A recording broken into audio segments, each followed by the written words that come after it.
여러분 오른손 드시겠습니까? 나는 반드시 은혜 받겠습니다. 나는 반드시 은혜 받겠습니다. 나는 반드시 아멘 하겠습니다. 아멘입니까? 아멘입니까?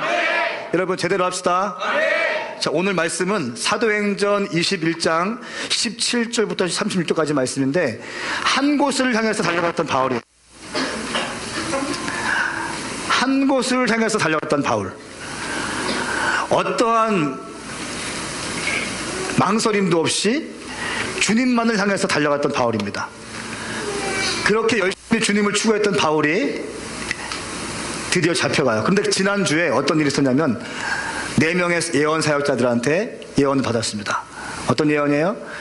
예루살렘에 가면 반드시 결박당할 것입니다 라고 하는 예언을 받았어요. 특별히 아가보로 가는 예언자는 당대 최고의 예언자였습니다. 흉년이 올 것을 예언했던 사람이에요. 그리고 실제로 글라디오 황제 때 그 흉년이 일어났어요. 가장 존경받는 예언자가 직접 와서 바울의 띠를 가지고 자기의 손과 발을 결박하면서 예언적 행동을 합니다. 당신이 예루살렘에 가면 이렇게 될 것입니다. 이렇게 예언해요. 여러분, 이것은 예언입니다. 맞습니까? 네. 그러나 바울은 이 예언을 받아들이지 않습니다. 때로는 사역자가 예언을 받아들이지 않을 때가 있는 거예요. 그건 예언이에요. 예루살렘에 가면, 그러나 바울은 어떤 것을 바라보고 갑니까? 예루살렘의 복음을 증거하는 것을 멈추지 않고 내가 로마 앞에 가이사 앞에 쓸 것이라고 하는 성령님의 음성을 가슴에 둡니다. 그리고 그가 가야 할 길을 걸어가게 되는 거죠. 아마 직감적으로 알았을 거예요. 그 예언은 성취될 것이라는 것을 알고 있었을 것이고, 내가 고난받는 것도 알고 있었을 것인데도 불구하고 바울은 걸어가게 됩니다. 오늘은 이 이야기 할 겁니다. 어떻게 예루살렘에 갔고, 어떻게 체포되었고, 체포될 때 어떤 일이 있었는가? 우리 한번 말씀을 통해서 같이 보십시다. 21장 17절부터 36절까지 말씀을 저와 함께 교독하시겠습니다. 제가 먼저 17절 말씀 읽겠습니다. 우리가 예루살렘에 도착하자 형제들이 따뜻하게 맞아 주었습니다. 이튿날 바울은 우리와 함께 야고보를 만나러 갔습니다. 모든 장로들도 거기와 있었습니다. 바울은 그들에게 문안하고 하나님께서 그의 사역을 통해 이방 사람들 가운데 행하신 일들을 자세히 보고했습니다. 그들은 이 말을 듣고 하나님을 찬양했습니다. 그러고는 바울에게 말했습니다. 형제여, 알다시피 수만 명의 유대 사람들이 믿게 됐는데 그들은 모두 율법 지키는 일에 열심을 가진 사람들입니다. 그들은 당신이 이방 사람들 가운데 살고 있는 모든 유대 사람들을 가르쳐 모세를 저버리고 자녀들에게 할례하거나 유대 간습대로 살지 말라고 하는 줄 아는데, 그러니 어떻게 하는 게 좋겠습니까? 당신이 왔다는 소문을 분명 듣게 될 테니 우리가 일러준 대로 하십시오. 우리 가운데 서원한 사람이 4명 있습니다. 이 사람들을 데려가서 그 정결 예식을 당신도 함께 참여하고 그들이 머리 깎는 비용을 대십시오. 그러면 당신에 대한 그런 소문이 사실이 아니며 당신 자신도 율법에 순종하며 살고 있음을 모든 사람이 알게 될 것입니다. 이방의 신자들에 대해서는 우리가 이미 그들에게 우상에 바쳐진 음식과 피와 목매어 죽인 짐승의 고기와 음행을 피하면 된다고 우리가 결정한 것을 편지로 썼습니다. 이튿날 바울은 그 사람들을 데리고 가서 그들과 함께 자기 몸을 정결하게 한 후 성전에 올라가 정결 의식이 끝나는 날짜와 각 사람이 예물 바치는 날짜를 신고했습니다. 7일 동안의 정결 기간이 거의 끝나갈 무렵 아시아 지방에서 온 몇몇 유대인들이 성전에서 바울을 보고 모든 사람을 선동해 그를 붙잡고 소리 질렀습니다. 이스라엘 동포 여러분, 우리를 도와주시오. 이 사람은 가는 곳마다 모든 사람에게 우리 민족과 율법과 이곳 성전을 반대하며 가르칩니다. 게다가 성전에 그리스 사람들을 데려와 이 거룩한 곳을 더럽히고 있습니다. 그들은 전에 예루살렘 사람 드로비모가 바울과 함께 예루살렘에 있었던 것을 보고 바울이 그를 성전 안으로 데려갔을 것이라고 짐작했습니다. 그러자 온 도시가 소란해지더니 사람들이 몰려와 바울을 붙잡아 성전에서 끌어내었고 성전문은 곧 닫혔습니다. 바울을 죽이려고 하자 예루살렘 도시 전체에 난동이 일어났다는 소식이 로마 군대에 그렇습니다. 그는 즉시 몇몇 백부장들과 군인들을 데리고 군중에게로 달려 내려갔습니다. 난동을 일으킨 사람들이 천부장과 군인들을 보자 바울을 때리던 것을 멈췄습니다. 천부장이 다가가 바울을 체포하고 2개의 쇠사슬로 묶으라고 명령했습니다. 그러고 나서 그가 누구며 또 무슨 일을 했는지 물었습니다. 군중이 제각각 다른 소리를 질렀습니다. 그래서 천부장은 소란만 일뿐 진상을 알 수 없는 까닭에 바울을 병영 안으로 끌고 가라고 명령했습니다. 바울이 징계에 이르자 군중이 더욱 난폭하게 굴어 군인들이 그를 둘러매고 가야 했습니다. 따라가는 군중은 계속 그를 없애버려라고 소리쳤습니다. 아멘. 이 말씀은 살아계신 말씀입니다. 아멘. 생명의 말씀인지 믿습니다. 아멘. 말씀을 들어보십시오. 이 말씀은 생명의 말씀입니다. 생명의 말씀입니다. 이 말씀은 능력의 말씀입니다. 능력의 말씀입니다. 이 말씀이 나를 통치할 것입니다. 성령님 말씀하여 주십시오. 성령님 말씀하여 주십시오. 내가 듣겠습니다. 내가 행동하겠습니다. 아멘입니까? 아멘. 아멘입니까? 아멘. 예, 사도행전 44번째 시간 바울이 체포된다라고 하는 제목입니다. 3차 전도 여행 때 어떤 일이 있었는가 하면 2가지 있어요. 첫 번째는 성령의 강력한 임재가 있었고, 두 번째는 에베소에서 두란노 서원에서 2년간 제자 양육을 했어요. 이 2가지가 열매인데 그들이 다 합니다. 어떻게 이방인들에게 복음을 증거했는지, 어떻게 역사하심이 있었는지, 어떠한 인도하심이 있었는지 보고했습니다. 그런데 이 보고를 받은 당대 예루살렘 교회의 리더십들이 너무 기뻐했습니다. 그리고 하나님을 찬양했습니다. 그리고 바울에게 이런 말을 합니다.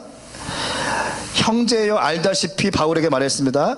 알다시피 수만 명의 유대 사람들이 믿게 됐는데 그들은 모두 율법 지키는 일에 열심을 가진 사람들입니다 하면서 그 사람들이 당신을 향해서 모세의 율법을 저버리라고 가르치고 있는 사람이라고 그렇게 소문을 내고 있습니다 라고 얘기합니다.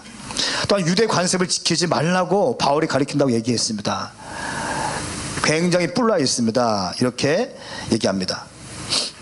바울을 공격하려고 할 때 어떤 일이 있냐면 음모가 생기기 시작합니다. 소문이 퍼지기 시작해요. 어떤 소문이었어요? 바울이 모세를 대적한다라고 하는 것이었고, 유대의 관습을 쫓지 말라고 가르친다라고 하는 잘못된 그런 소문이 돌기 시작합니다. 여러분, 흑색 선전이 굉장히 그 공동체를 파괴합니다. 흑색 선전, 거짓 소문이 미치는 영향력은 엄청난 거죠. 한번 어떤 사람이 찍히면 그 안 좋은 이미지를 회복하는데 굉장히 거의 불가능해지는 것 같아요. 요즘에는. 저도 그런 게 좀 있는 것 같아요. 얘는 이런 애다라고 제가 판단이 들면 굉장히 그 이미지를 회복하는데 굉장히 시간이 걸리더라고요.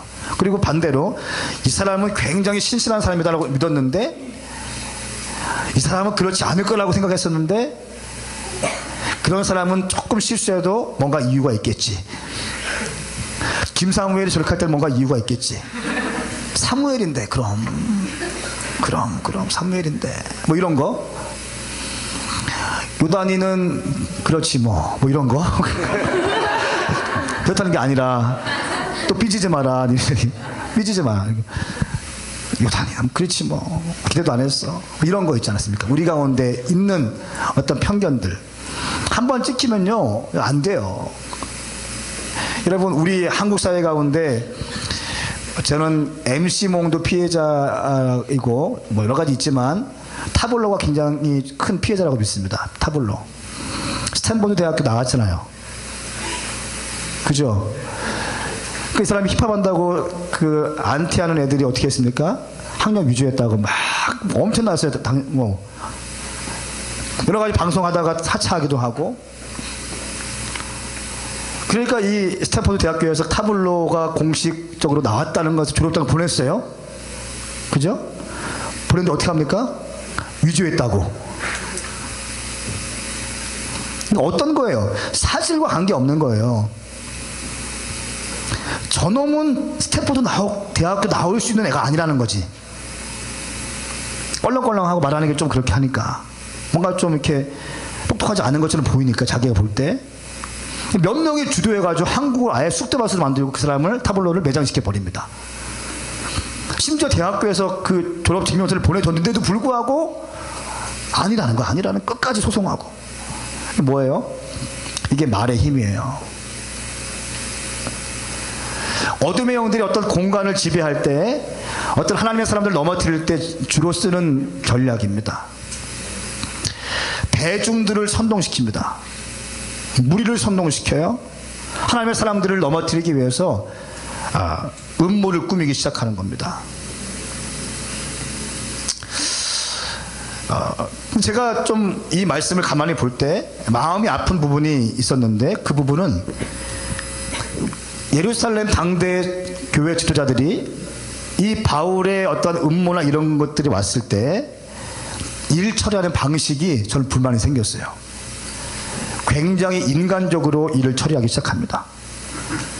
굉장히 논리적으로 이 바울의 이런 상황들을 처리하기 위해서 애쓰는 모습이 오늘 말씀에 나와 있습니다. 우리 말씀을 좀 보시겠습니까? 자, 23절부터 우리 한번 26절까지 말씀 같이 읽겠습니다. 시작. 우리가 일러주는 대로 하십시오. 우리 가운데 서원한 사람이 4명 있습니다. 이 사람들을 데려가서 그 정결의식이 당신도 함께 참여하고 그들이 머리 깎는 비용을 대십시오. 그러면 당신에 대한 그런 소문이 사실이 아니며 당신 자신도 율법에 순종하며 살고 있음을 모든 사람이 알게 될 것입니다. 이방의 신자들에 대해서는 우리가 이미 그들에게 우상에 바쳐진 음식과 피와 목매어 죽인 짐승의 고기와 음행을 피하면 된다고 우리가 결정한 것을 편지로 썼습니다. 아멘. 어떤 거예요? 우리 가운데 4명의 어떤 일정 기간 동안 헌신한 4명의 나실인들이 있는데 이 사람들이 어떤 부정한 것을 좀 경험했어요. 그래서 이 사람들이 정결케 되는 예식을 해야 되는데 네가 그 옆에 서주라는 거예요. 그 사람들 대신해서 비용을 지불하라고 합니다. 그러니까 두 가지인데 희생 제물의 비용. 당시에는 부정한 것을 만지면 아마 신학자들이 이렇게 말합니다. 이 4명의 나실인들이 어떤 걸 서운했냐면 아마 시체에 가까이 했을 것이다 라고 추정해요.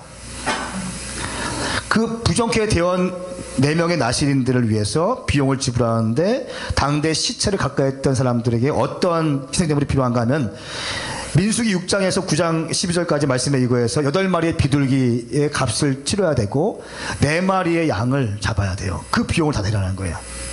그리고 나실인들의 상징인 머리 깎는 비용을 바울이 대라. 그리고 옆에 서 있어라. 그러면 네가 율법을 존중하는 사람인 것으로 사람들이 알고 모든 오해가 끝날 것이다 라고 하는 인간적인 방법, 굉장히 전략적인 것처럼 보이고 합리적인 것처럼 보이지만 사실은 굉장히 인간적인 방법으로 바울에게 제시합니다. 그럼 저는 이 모습을 볼 때 불과 20년 전이에요. 20년 전에 어떤 일이 있었습니까? 마가의 다락방에 성령의 불이 임했고 그곳 가운데 각 사람 머리 위에 성령께서 임하셔서 운행하실 때 어떤 일이 있었습니까? 똑같이 예수 믿고 또 예배 드리다가 사자한테 끌려가서 사자의 밥이 되고 원형경적에서 밥이 되어가고 그랬던 초대교회 불과 20년 전에는 그런 일이 있었습니다. 타협하지 않는 교회 리더십이 있었습니다. 그러나 20년이 지났는데 이제 이 리더십들이 인간적으로 또 인본주의적으로 그 일들을 처리하기 시작합니다. 한국교회가 여러분 왜 이렇게 위기가 됐죠? 한국교회 위기는 무엇입니까? 다른 거 없습니다. 야성을 잃어버렸어요. 야성을 잃어버려서. 야성을 잃어버렸어요. 사역자들이 야성을 잃어버렸어요. 네. 예전에 저희 아버님 또 저희 할아버지 때는요 생명 걸고 복음 전도하고 무시당하면 기쁨으로 무시당하시고 쌀이 없으면 좀 굶어 금식하신다고 하시고 뭐 이런 간증들이 많이 있었어요. 근데 요즘 사역자들 어떻습니까? 10만 원 20만 원 때문에 사역지 옮겨요. 10만 원 20만 원 때문에 사역지를 옮겨버리고 물론 우리 교회는 그런 사람 없습니다. 헌신의 농도가 어떻습니까? 헌신의 농도가 달라요. 여러분, 예전에 저희 할머니들 또 아버님들 목회하실 때는요, 교회 건축할 때 집하는 거 그렇게 큰 대단한 이슈 아니었습니다. 왜 웃어? 근데 요즘에 여러분, 우리 교회 건축하겠습니다, 헌금하세요, 집할 사람 손들어. 그럼 어떻게 되는 줄 아세요? 바로 네이버에 떠. 네이버에 오메가 교회 황성원 목사 난리도 나겠죠. 여러분, 이게 한국 교회였어요. 1980년대 70년대 로렌 커닝햄이 한국에 왔을 때 깜짝 놀랐어요. 서울에 한 블록 지나가는데 그냥 아주머니들이 애기 없고 전도지 지르는 거예요. 말도 못하면서, 영어도 못하는 사람들이 전도지로 전도하기 시작하는 거예요. 한 골목 지나가는 4명한테 전도지 받았다고요. 이렇게 전도하기에 힘쓰는 교회가 한국교회였어요. 요즘에 전도지 뿌려보세요. 뭘 그거 하냐고, 뭘 쓰레기를 만드냐고, 뭘 이렇게 극성을 뜨냐고. 그렇게 하지 말고 관계 전도하라고, 삶으로 살아서 전도하라고 이따위 말을 합니다. 뭐예요? 그렇게 못 사니까 하는 거예요. 여러분, 우리 오메가 교회는 야성을 잃지 않게 축복합니다. 아멘. 아멘입니까? 아멘. 교회를 계속해서 세울 텐데 제2교회, 제3교회가 더 뜨거워지게 축복합니다. 아멘. 황성훈보다 장성훈이 더 뜨거워야 돼. 아멘. 장성훈은 목이 서 있어야 돼. 아멘? 아멘. 아멘 좀 크게 해, 장성훈 전사. 장성훈 전사보다 국기가 더 뜨거워야 돼. 아멘. 아멘입니까? 아멘. 국기보다 의설이가 더 뜨거워야 돼. 아멘. 아멘? 아멘. 시간이 지나면 지날수록 더 강해져야 되는 줄 믿습니다. 아멘. 그게 복음의 역사라는 거예요. 아멘. 여러분, 저는 한계가 있습니다. 근데 어떻게 파운더까지의 열정이 있는데 그 다음 세대가 되면 자꾸 그 열정이 식어가요. 능력이 식어가요. 본질로부터 이탈하기 시작합니다. 우리 그런 거 하지 맙시다. 아멘. 아멘입니까? 아멘. 우리 사역자들이요, 불을 받게 축복합니다. 아멘. 인턴들이 더 뜨거워지고 축복합니다. 아멘. 아멘입니까? 아멘. 황성은의 영역의 7배를 가질지어다. 아멘. 아멘. 자꾸 그렇게 해야 될 축복합니다. 아멘. 우리가 교회를 세울 때 그 세워진 교회가 본질에서 이탈하는 교회가 아니라 더 본질로 추구하는 교회. 아멘. 불과 20년 만에 초대교회의 야성이 죽기 시작합니다. 머리 쓰기 시작한다는 거예요. 제가 슬프기 시작했어요.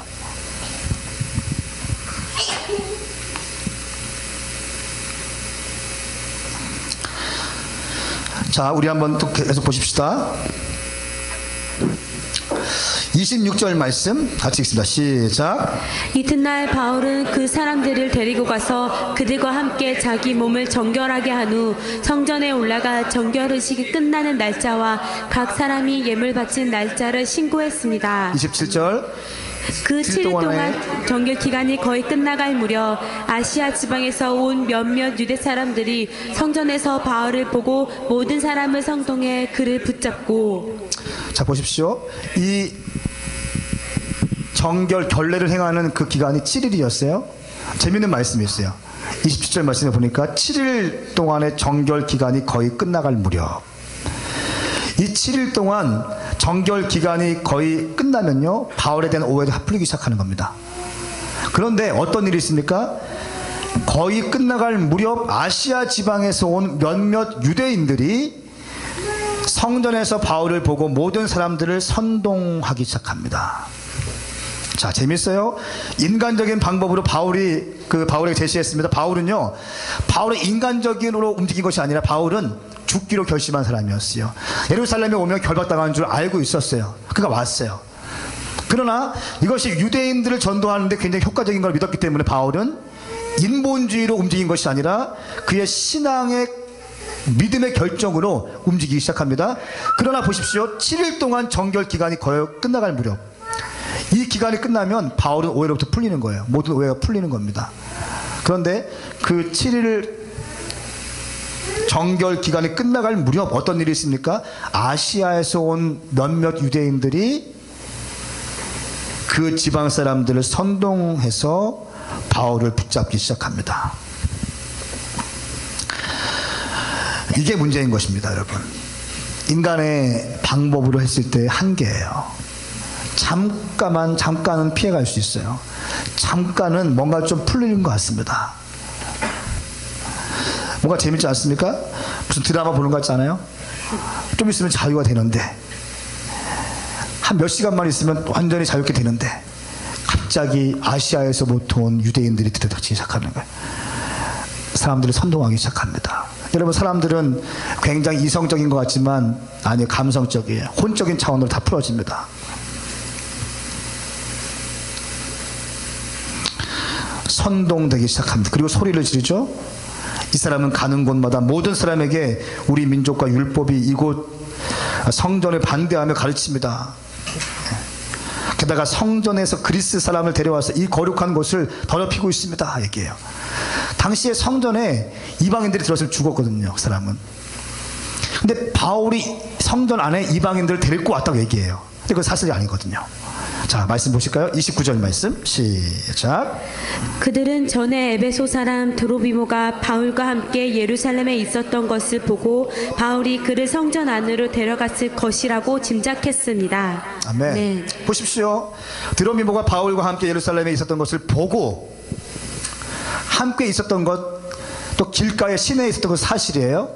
거기까지 사실입니다. 그러나 그것을 본 다음에 어떻게 생각했습니까? 그를 성전 안으로 데려갔을 것이라고 짐작했습니다. 여러분, 이 짐작이 무서운 거예요.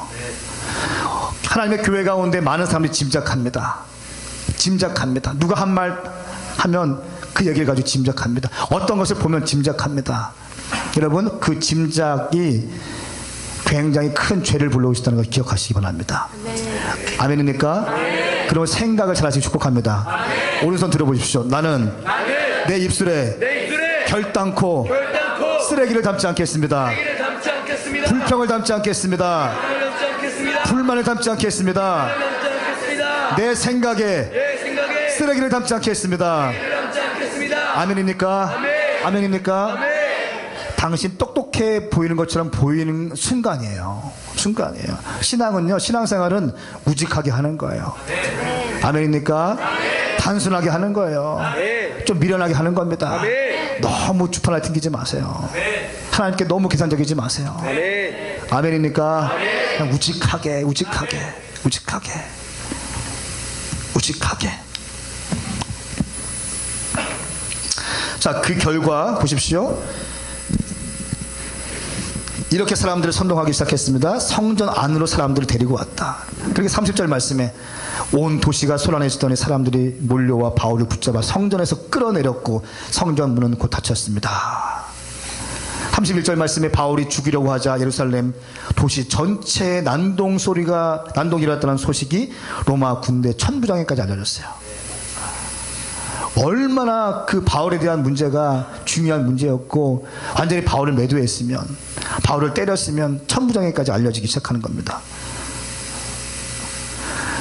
그래서 천부장이 즉시 몇몇 백부장들을 보내기 시작합니다. 백부장들은 100명의 대장인데 백부장들 최소 200명의 군사들이 바울에게 갑니다.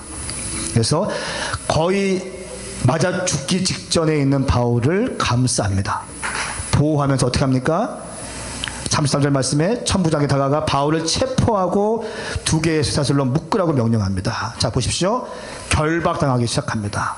자, 21장 전반부에 있던 그 4명의 네 부류의 예언자들이 했던 예언이 성취됩니까? 안 됩니까? 성취돼요. 아가보가 했던 예언이 성취됩니까? 안 됩니까? 성취돼요. 예언 맞아요. 그러나 제가 이 말씀을 좀 묵상할 때 어떤 마음이 들었냐면, 바울이 체포되고 사슬로 묶임을 당할 때 2가지 생각했을 거예요. 첫 번째, 예언이 성취되는구나. 또 한 가지, 성령께서 바울에게 하셨던 말씀을 기억하실 거예요. 내가 로마 가이사 앞에 서게 될 것이다. 로마 군병들 앞에서 체포되고 결박을 당하면서 예언이 성취되고 있고, 내가 성령께서 말씀하신 것처럼 결박당해서 결국 로마로 가게 되겠구나 라고 하는 것을 바울이 잡았을 겁니다. 보십시오. 인간의 눈으로 볼 때는 굉장히 부정적인 상황인 거예요. 인간의 판단으로 볼 때는 굉장히 악조건입니다. 맞고 사슬에 묶이게 되는 상황이에요. 그러나 보십시오. 바울은, 아마 바울의 미소에는 몸은 만신창이가 됐겠지만 그의 영은 굉장히 활성화되었을 거예요. 그의 눈빛이 빛났을 거예요. 왜냐하면 성령께서 하신 말씀이 기억하기 때문에. 바울, 네가 로마 가이사 앞에 갈 것이다. 바울은 그것을 기억했을 거예요. 결박을 당하면서 내가 로마로 가게 될 것이구나. 곧 가겠구나. 나는 지금 죽지 않겠구나. 성령의 약속이 성취되겠구나. 여러분 보십시오. 어떤 일을 바라볼 때에 두 가지가 있습니다. 두 가지가 있어요. 여러분, 환경이 안 좋은 사람 있죠. 가정에 어떤 문제가 있는 사람 있죠. 아니면 직장에 문제가 있는 사람도 있고, 아니면 관계가 깨어지거나 꼬인 사람들이 있을지도 모르겠습니다. 여러분, 그 단편적인 것만 보지 마십시오. 아멘. 삶의 자리에서 왜 나한테는 이런 일이, 왜 나한테만 이런 일이 있느냐, 도무지 왜 나한테만. 성령님께서는 그 환경 이면에서 유유히 성령님의 일하심을 진행하고 계십니다. 바울을 로마로 보내기 위해서 성령님께서 하신 행동이에요. 다 퍼즐 가운데 있는 거예요. 퍼즐 가운데 있는 거예요. 그러므로 우리는 하나님을 어떠한 경우에도 원망할 수 없을 줄 믿습니다. 절대로 어떤 일이 있어도 원망할 수 없는 것입니다. 우리는 제한적인 자들이에요. 우리가 볼 수 있는, 우리가 아무리 계시가 뛰어나도 전체를 못 봐요. 전체를 부분적으로밖에 못 본대요. 아무리 용한 사역자가 와도 부분적이에요. 부분적. 여러분, 황성원 목사 다 보는 것 같아요. 못 봐요. 저한테 계시해주는 그 부분만 봐요. 믿습니까? 네. 그러므로 우리의 상황 가운데 어떠한 어려움이 있다 할지라도 하나님을 원망하지 않게 축복합니다. 그럼 오른손 드시겠어요? 나는 절대로 하나님을 원망치 않겠습니다. 내 삶에 결박이 있다 할지라도, 내 삶에 어려움이 있다 할지라도 하나님을 원망치 않겠습니다. 예수님의 이름으로 명하노니 모든 원망은 떠나갈지어다. 불평은 떠나갈지어다. 떠나갈지어다. 동의하십니까? 동의하십니까? 동의하십니까? 하나님의 사람들 가운데 긍정형이 임할지어다. 비전이 임할지어다. 소망이 임할지어다. 흑암 가운데서 부활을 볼지어다. 무덤 가운데서 부활을 볼지어다. 절망 가운데서 희망을 볼지어다. 꿈을 꿀지어다. 동의하십니까? 동의하십니까? 이런 일이 있었어요. 저는 바울을 볼 때 엄청난 거예요. 바울의 영이 막 활성화되어서 가이사에게 가면 내가 어떤 말을 하지? 분명히 제가 믿기로 방언했을 것 같아요. 방언. 도와주세요. 성경에 안 나와 있지만 바울은 영의 사람이었으니까 기도했을 거예요. 툭 때렸는데 롤씨 이게 아니라 툭 때리면 빠바바바 했을 거예요. 도와달라고 했을 거예요.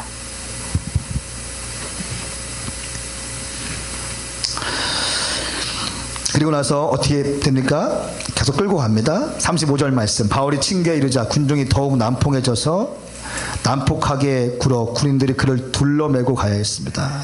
보십시오. 대중들에게 무시당하는 바울의 모습. 마치 예수님의 모습 같지 않으세요? 여러분, 앞에 선 사람들은요, 모든 사람들에게 인정받으려면 피곤해요. 저는 그렇게 할 생각 절대로 없어요. 모든 사람들한테 인정받고 싶지 않아요. 그렇게 할 수도 없을 뿐더러. 네. 하나님께서 말씀하시면 가는 거예요, 그냥. 아멘입니까? 오해가 있고 음모가 있고. 여러분, 음모가 있으면 선동하기 시작하거든요. 선동하면 꼭 선동을 당하더라고. 몇몇 사람들은. 내가 믿었던 그 사람들이 선동을 당해요. 그게 목회더라고. 목사님.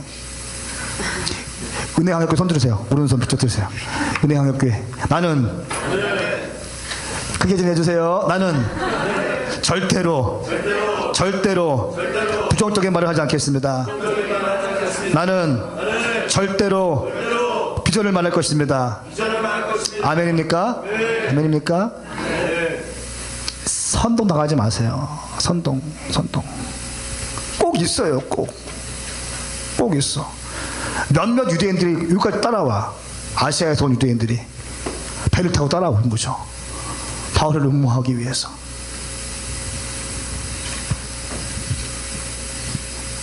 결국 더욱 난폭해져서 군인들이 그를 둘러매고 가야 될 상황이 되었습니다. 36절 말씀, 따라가는 군중들은 계속 그를 없애버려라 고 소리쳤습니다. 이 군중들이, 여러분, 이 대중들이, 민중들이 굉장히 똑똑한 것 같아도 굉장히 단순해요. 굉장히 뭐 이성적이고 논리적으로 한 것 같죠? 안 그래요. 감정적으로 나오기 시작합니다. 감정적으로. 그를 없애버리라고 계속 외치기 시작합니다. 한 가지 질문. 이때 예루살렘 교회 리더십들은 어디에 있었는가? 이때 예루살렘 교회 리더십들은 어디에서 무엇을 했었는가? 라고 하는 거예요. 바울이 어떤 사람인지 뻔히 알고 있었던 리더십들, 당시 교회의 사역자들 어디서 무엇했는가라고 하는 것입니다. 야성을 잃어버렸어요. 숨어 있는 거죠. 바울이 어떤 사람인지 뻔히 알면서도 군중들 두려워서 말하지 못하는 거죠. 37절쯤에 이런 말씀이 나와야 돼요. 그러나 예루살렘의 교회 리더십들이 바울을 변호하기 위해서 끝까지 바울을 보호했습니다. 이런 말씀이 있어야 되는데 없어요.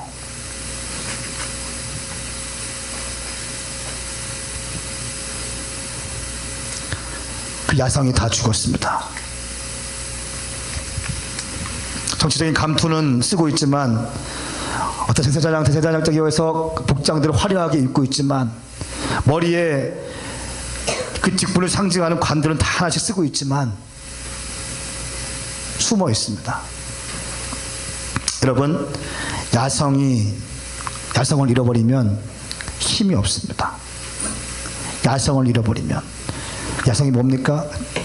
대가 지불하기로 작정하지 않으면 어떠한 능력도 없습니다. 보십시오. 한국 교회가 힘이 자꾸 약화되는 것은 야성을 잃어서입니다. 이런 야성이 없는 교회의 모습으로는 세상을 바꿀 수가 없어요. 여러분, 저는 교회의 목적이 세상을 바꾸기 위한 것을 믿습니다. 이 말씀에 동의하십니까? 이 말씀은 마태복음 16장 16절 말씀에 의해서 내가 내 반석에 교회를 세우리니 이 반석은 음부의 권세가 이기지 못하리라. 할렐루야. 음부의 권세에 빼앗겨 있는 어둠의 영들의 종로를 타고 있는 세상을 바꾸기 위해서 교회가 존재한 줄 믿습니다. 오메가 교회가 그런 게 될지 믿습니다. 그렇다면 야성이 있어야 돼요. 간단합니다. 아멘입니까? 아멘입니까? 야성을 회복하시길 축복합니다. 여러분, 야성이 없는 교회 갖고는 아무것도 안 됩니다. MT 정도 할 수 있어요. MT. 이렇게 게더링 모여서 딩가딩가하고 황금 바구니 돌려서 헌금좀 얼마씩 내고 돈 좀 모이면 더 좋은 건물로 가고 화장실 2개 딸리면 화장실로 가고 유아실 만들어 놓고 무대를 더 크게 해서 조명 더 할 수 있고 해요. 그러나 그런 교회들로는 세상을 바꿀 수가 없습니다. 여러분, 교회는 야성적인 교회가 될 줄 믿습니다. 여러분, 사자를 보십시오. 사자 밀림에서 생고기를 잡아먹어야지 사자인 거예요. 사자가 우리 안에 갇혀가지고 서커스에 있으면 사자의 저 뭐예요? 이게 무슨 사자야 이게? 고양이지? 여러분, 이거 보고 이게 뭐야? 이게 덜렁덜렁 해가지고 손 이렇게 해가지고 박수치면 박수치고 죽은 닭고기에 만족하고 비스킷에 만족하고. 여러분, 얘네들은 지금 뭐가 문제인지 아세요? 지네들이 얼마나 강력한 이빨이 있는지도 몰라요. 지의 발톱이 얼마나 강력해서 한번 움켜잡으면 모든 동물들이 꼼짝할 수 없다는 사실을 모르고 있어요. 저기에서 평생 있는 거야. 평생. 야성을 잃어버린 사자. 여러분, 제가 더 깊이 들어갑니다. 당신이 셀 리더라고 한다면 당신이 오메가인이라고 한다면 야성을 갖기 축복합니다. 야성을 갖기 축복합니다. 주님께 대해서 어떠한 대가 지불도 감당할 수 있는,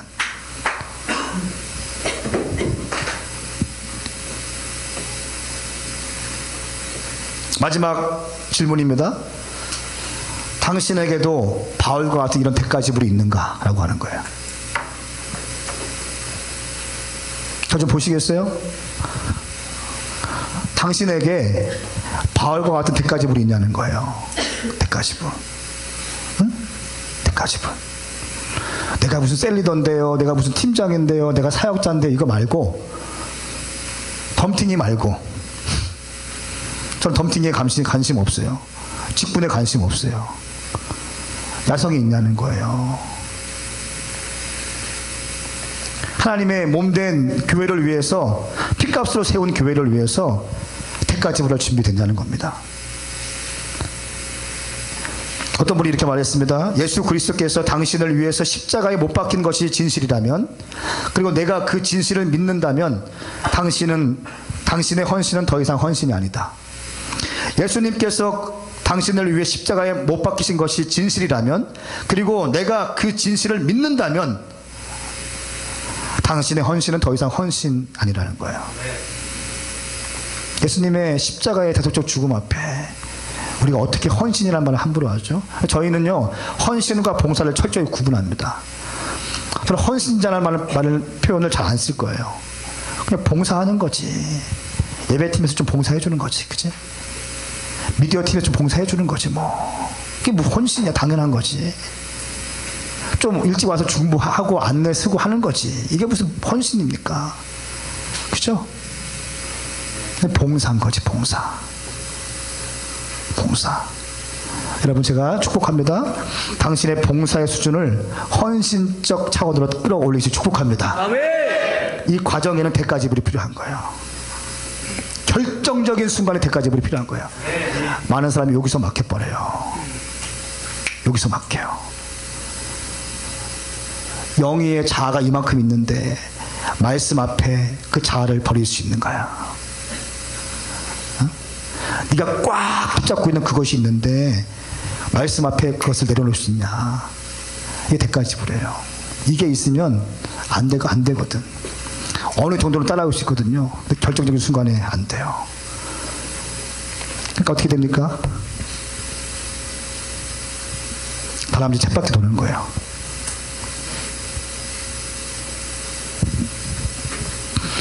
우리 오메가 모든 성도들이 헌신할 수 있게 축복합니다. 대가 지불하게 축복합니다. 네. 제가 설교 시간에 자주 인용하는 구세군 창시자 윌리엄 부스라는 사람이 있어요. 전 너무너무 이 사람 존경해요. 전 통합직 목사인데 구세군을 존경해. 벌써 암이잖아, 암이. 이 윌리엄 부스가 환상을 본 게 있어요. 여러분, 환상을 믿습니까?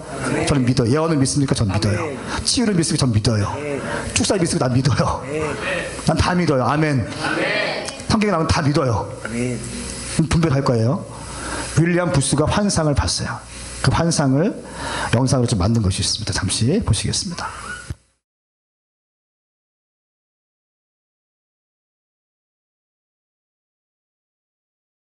I had a vision. I saw a dark and stormy ocean. In that ocean, I thought I saw multitudes of poor human beings plunging and floating and shouting and shrieking, cursing and struggling and drowning. And out of this dark, angry ocean, I saw a mighty rock that rose up with its summit towering high above the stormy seas. And all round the base of the rock, I saw a vast platform.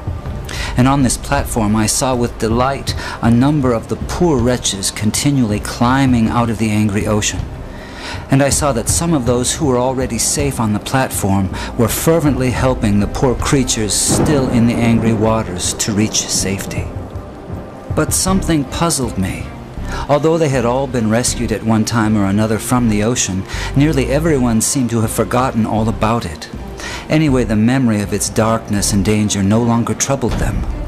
And what was equally strange and perplexing to me was that most of these people did not seem to have any care, that is, any agonizing care, about the poor perishing ones who were struggling and drowning right before their eyes. But then I saw something wonderful. I saw a great being from above come straight from his palace, right through the dark clouds, and he leapt right into the raging sea among the drowning people. And there I saw him toiling to rescue them until the sweat of his great anguish ran down in blood. And he was continually crying to those already rescued, to those whom he had helped with his own bleeding hands, to come and help him in the painful and laborious task of saving the lost. But the strangest thing of all was that those on the platform to whom he called were so taken up with their trades and professions and money-saving and pleasures and families and community and gatherings and religions and arguments about it that they did not respond to the cry that came to them from this wonderful being who had himself by his Spirit gone down into the sea. And so the multitude went on struggling and shrieking and drowning in the darkness. And then I saw something that seemed stranger than anything that had happened before in this very strange vision. Those whom this wonderful being cried out to come and help him in his difficult task were always praying and crying to him to come to them. Some wanted him to come and stay with them and spend his time and strength in making them happier. Others wanted him to come and take away various doubts and misgivings they had concerning the truth of some letters which he had written them. Others wanted him to come and make them feel more secure on the rock, so secure that they would be totally sure they would never slip off again.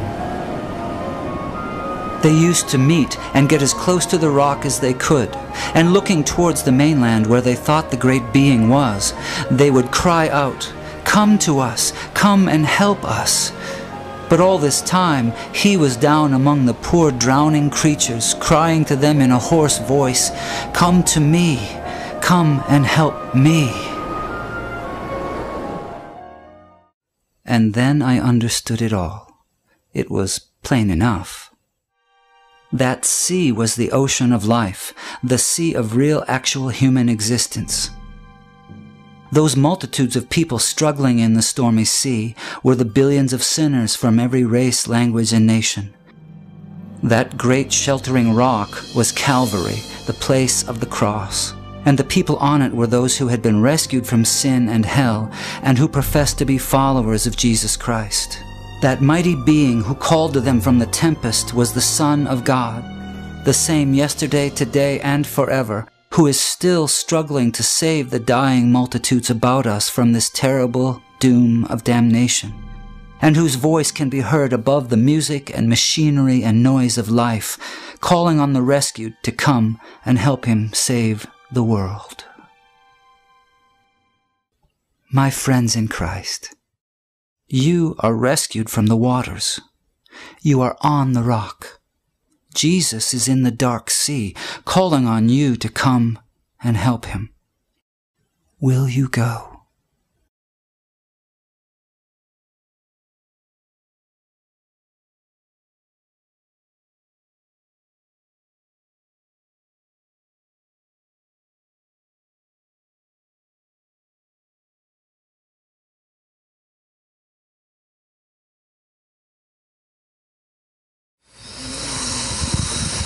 예, 여러분 영상을 보시면서 어떤 생각이 드십니까? 저는 아이합을 좋아하지만 아이합의 친밀함을 너무 좋아합니다. 또 기름 부으심을 좋아합니다.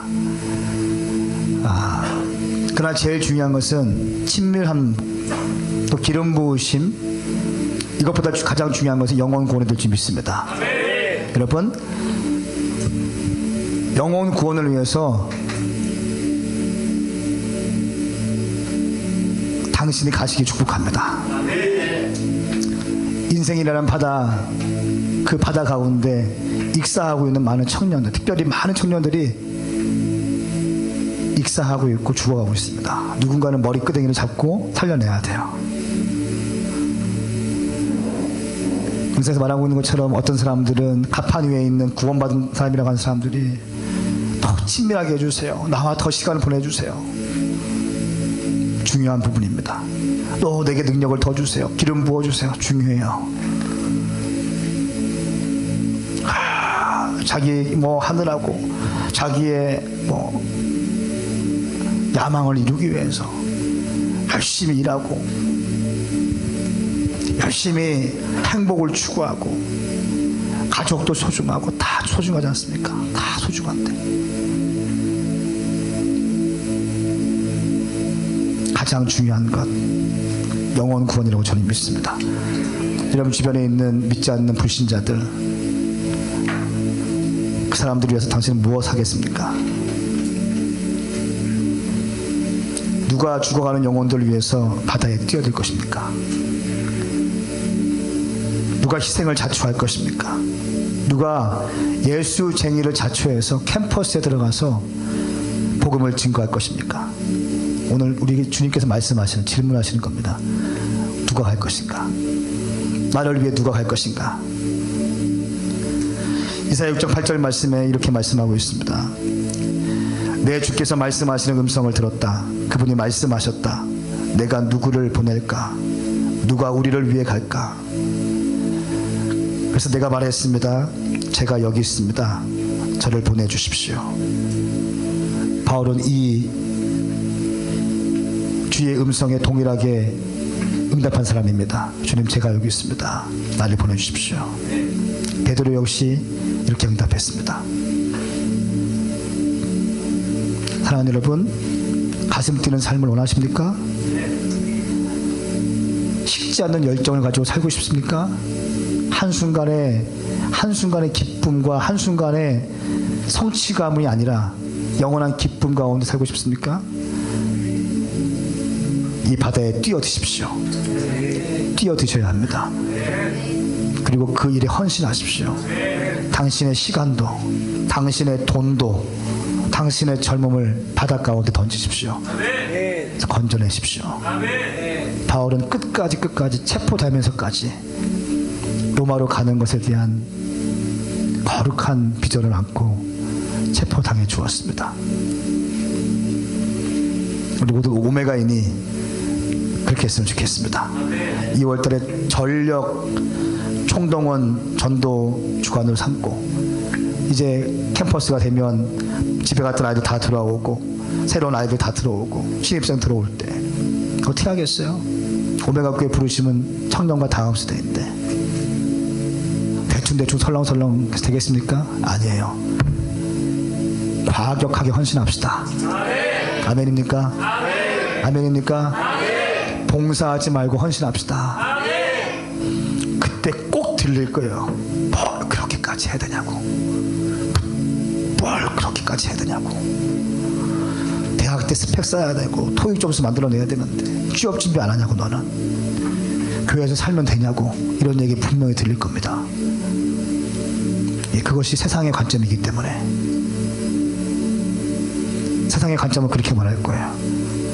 너 스펙 쌓고 너 좋은 직장 가고 너 삼성 가고 너 뭐도 해야 되고 뭐도 해야 되는데 전도하는 게 무슨, 네가 안 해도 돼. 목사님들이 하면 돼. 목사님들은 풀타임으로 돈 받으면서 하는 사람들이니까 너는 왜 돈 내면서 그거 해? 쓰레기 같은 말에 귀 기르지 마십시오. 믿습니까? 믿습니까? 예수 믿는다는 것은 생명을 거는 거예요. 예수를 믿는다라고 할 때 믿는다는 크레도 라틴어입니다. 크레, 심장, 도 드리는 거. 심장을 드리는 게 예수를 믿는다는 거예요. 심장 안 드리고 예수 믿지 않는 사람 때문에 문제가 일어나는 겁니다. 생명을 거십시오. 당신의 인생을 거십시오. 제가 예언합니다. 당신이 예수님께 인생을 걸 때 당신은 하늘에서 해와 같이 빛날 것입니다. 그 어디서 맛볼 수 없는 기쁨이 부어질 것입니다. 달려가도 지치지 않는 열정이 부어질 것입니다. 만족감이 부어질 것이에요. 어떤 곳에서 맛볼 수 없는 만족감, 그 거룩한 만족감, 영적인 포만감, 영적인 그 희열, 그 감격, 누구에게도 빼앗길 수 없는 기쁨, 환경은 똑같이 같지만 모든 것을 부어주신 하나님의 은총으로 말미암아 환경을 해석하는 방법이 다를 거예요. 넉넉하게 이길 줄 믿습니다. 하나님을 기쁘시게 하는 자는 믿음이 없이는 하나님을 기쁘시게 할 수 없습니다. 다시 정리합니다. 믿음은, 믿는다는 것은 그래도 생명을 드리는 거예요. 오늘날 문제는 내가 오늘 예수 믿고 구원받았다고 하는 구원의 티켓, 이 구원의 티켓을 가졌고, 이 구원의 티켓을 가지고 이 자켓에 넣고 나는 이제 이 땅에서 애 잘 낳고 좋은 직장 갖고 행복하게 살다가 죽으면 난 천국 갈 거야. 이런 아주 값싼, 보네포가 말했을 값싼 은혜, 값싼 구원, 이게 문제인 거예요.